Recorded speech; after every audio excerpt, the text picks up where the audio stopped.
প্রত্যেকটা মানুষের মনের মধ্যে একটা করে আয়নাঘর আছে। সেই আয়নাঘরের খবর কিন্তু আমরা কেউ জানি না।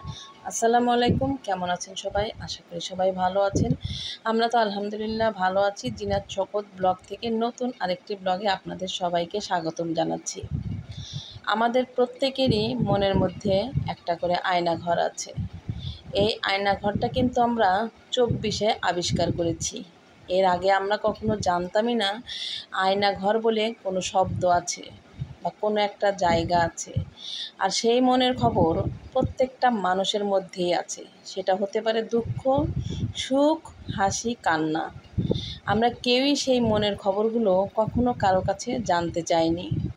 আয়নাঘর থেকে যারা মুক্তি পেত তখন তারা হয়ে যেত স্বাধীন।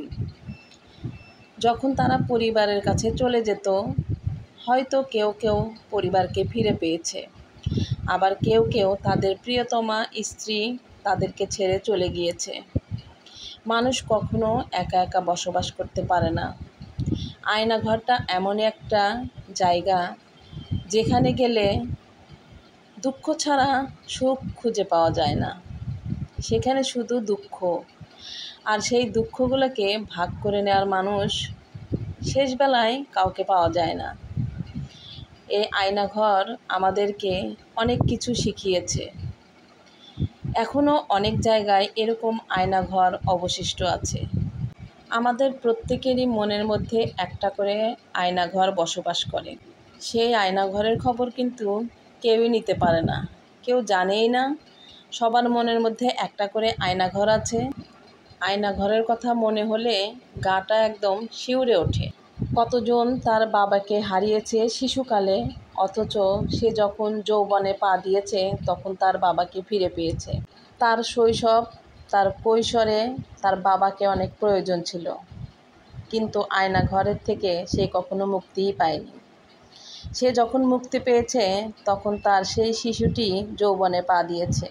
এখনও অনেক সন্তান তার বাবাকে ফিরে পায়নি। আয়নাঘর নামক জায়গা থেকে সেই শিশুটির বাবা কখনো ফিরেই আসেনি। আয়নাঘর আমাদেরকে অনেক কিছু শিখিয়েছে। আজকে অনেক ভারী ভারী কথা বলে ফেললাম। এই কথাগুলোর মধ্যে যদি কোনো ভুল ত্রুটি হয়ে থাকে তাহলে অবশ্যই সবাই ক্ষমা সুন্দর দৃষ্টিতে দেখবেন।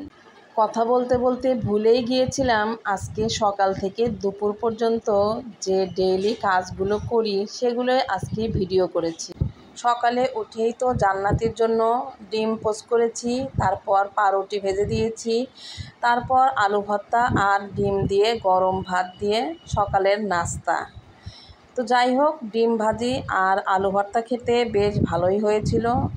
আর এদিকে আপনাদের ভাইয়া অফিসে যাওয়ার জন্য একদম রেডি। তাকে বিদায় আদায় দিয়ে তারপর আমরা খেতে বসবো। তারপর চলে গেলাম দুপুরের রান্নায়। প্রচণ্ড গরম, তারপরও আজকে রান্না করতে দেরি হয়নি, ঠিক টাইমেই রান্না করতে চলে এসেছি। আজকে রান্না করছি চিংড়ি মাছ দিয়ে কলার মোচা। ফ্রিজ থেকে কলার মোচা সিদ্ধ করে রাখা প্যাকেটটা বের করে রেখেছিলাম, আর চিংড়ি মাছটাও বের করে রেখেছিলাম। এই চিংড়ি মাছগুলো খুব একটা বড় নয়, তারপরেও কলার মোচা দিয়ে এই চিংড়ি মাছটা এভাবে ভাজি করলে কিন্তু অনেক ভালো লাগে। গরমের মধ্যে আমি একটু চিংড়ি মাছটা কমই রান্না করছিলাম, কিন্তু আপনাদের ভাইয়া তার খুব খেতে ইচ্ছে করছে, তাই ভাবলাম আমি না খাই সমস্যা নাই, বাকি তিনজন তো এটা দিয়ে ভাত খেতে পারবে। তো কথা বলতে বলতে এই তো কলার মোচাটা কিন্তু আমার রেডি হয়ে গিয়েছে। তারপর মেয়েদের তো শুধু কলার মোচা চিংড়ি মাছ দিয়ে হবে না, ভাবলাম আজকে ডিম ভুনা করি। তাই ডিমটা সিদ্ধ করে এই ফ্রাই প্যানে একটু ভেজে নিলাম, আর ডিমটা না তুলতেই কিন্তু পেঁয়াজ দিয়েছি, জিরা দিয়েছি আর তেজপাতা দিয়েছি। দেওয়ার পরে লাল লাল হয়ে যাওয়ার পরে আস্তে আস্তে সব মশলাগুলো দিয়ে দিলাম। দিয়ে দেওয়ার পরে এখন ডিমগুলো আর উঠাবো না, ওভাবেই ডিমটাকে ভুনা করে নেব। যেহেতু ডিম না তুললেই ভালো, মাছ হলে হয়তো তুলে নিতাম। তো এভাবেই মশলাটাকে ভালোভাবে কষিয়ে নিচ্ছি। তারপর একটু পানি দিয়ে দিলাম। কিছুক্ষণ জাল দেওয়ার পরেই কিন্তু আমার ডিম ভুনাটা রেডি হয়ে গেছে। এখন একটু গরম মশলা দিয়ে নামিয়ে ফেলবো। আজকের ভিডিওটি কেমন লাগলো অবশ্যই লাইক কমেন্ট শেয়ার করে পাশে থাকবেন। দেখা হবে নতুন কোনো ভিডিও বা ব্লগে। ততক্ষণে সবাই ভালো থাকবেন, সুস্থ থাকবেন, আমাদের জন্য দোয়া করবেন। যারা ফেসবুক থেকে দেখছেন অবশ্যই পেজটি ফলো দিয়ে সাথে থাকবেন। যারা আমার ইউটিউব থেকে দেখছেন অবশ্যই চ্যানেলটি সাবস্ক্রাইব করে পাশে থাকবেন। খোদা হাফেজ।